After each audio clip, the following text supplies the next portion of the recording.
hall, paparentahan namin yan. Iba-ibang business ang pwedeng ilagay. And may mga tables and chairs dito. And dito naman sa may side na to is Rosmar brand. Mga skincare.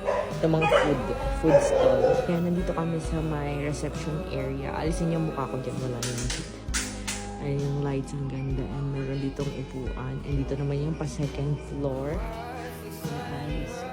Papunta na dito na yung spa. Ayan. So, ito natin pasok tayo. Ito yung mga ilaw. Ayan siya. Dito may massage chair, pero lilipat pa yan. Tapos, mga upuan. Diba, relaxing. Sayon nga pala yan, guys. Para maganda. And dito may CR. And dito yung may mga nail tech naman. Yung mga nail extensions. And tapos, dito naman yung hallway. Doon naman restaurant. Ito na yung massage area. Ayan siya. Ayan. Ganda na lang ano namin. Yung another massage area. Ayan siya, guys. May mga curtain na siya para for privacy. O, diba? Naman, guys, yung salon. Ayan siya. And meron siyang mga upuan. Ayan. And meron pa dito sa back part. Ayan. Ito naman sa isang room, aesthetic clinic. Ayan siya, guys. O, diba? Napaka-cleanliness is the key. Kasi iba-ibang business dyan nandyan sa first floor. And pag ganyan mo, ang aking restaurant. Ayan, guys, ang aming restaurant. Alam niyo naman na gusto ko talaga ang restaurant. And this is it. Pansit, may sarili na tayo. Di na tayo magre-renta. Lalabas yung order. Ito yung aking sa may kitchen area. Mga outsider na customer, pwedeng dito pumasok. And ayan, meron ako dito napakalaking kitchen. And siya, guys, hindi pa lang siya masyadong tapos. Ayan, dito naman papunta naman sa second floor. Restaurant din to, kadol.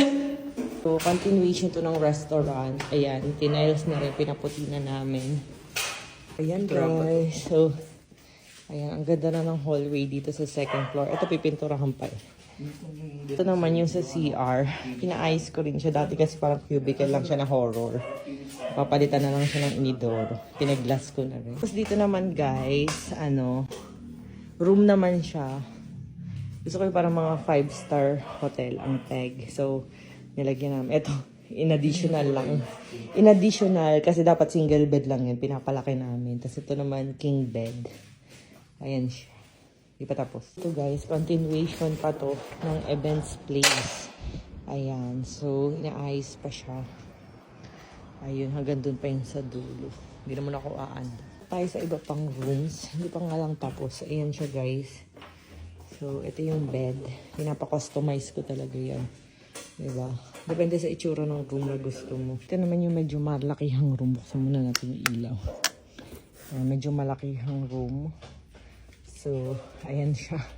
Ganyan yung itsura niya. Para pag marami staycation or what, or matutulog, ganyan siya. Ayan, naayos pa. Hindi pa tapos. Ayan. Hindi pa ito nasisimulan i-renovate kasi dito natutulog yung contractor namin. Pero kagawin dito yung room na malakihan. Ayan.